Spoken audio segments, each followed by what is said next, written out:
2018. Hier sta ik dan, de kapiteinspool van 2018. In 1953 en in 1983 heb ik ook al eens aan gestangen bij deze familie. Want mijn opa en mijn papa waren precies 60 en 30 jaar geleden ook al eens kapitein van het Jonkheer Sint Aloysius Meijer. Daarom is het een heel grote eer dat ik hier als tweede kapiteinspool in deze familie mag staan in het jaar 2018. Laat de bielemannen zich de keel maar eens goed smeren, want ik heb er jaren nog niet, zoek maar om. De kapiteinspool 2018. Oh.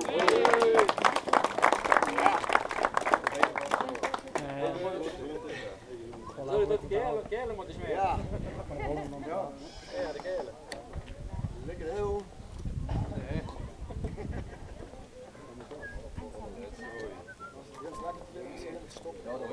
Nee, oh ja, we moeten wel met je spelen dan.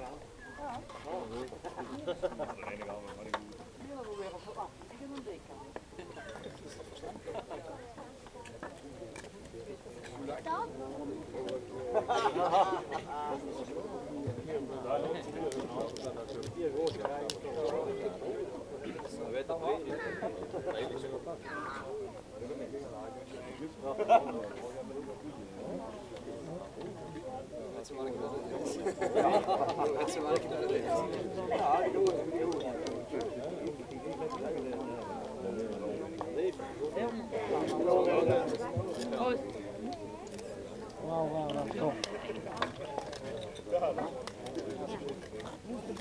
We hebben toch een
Je hebt zelf gezegd.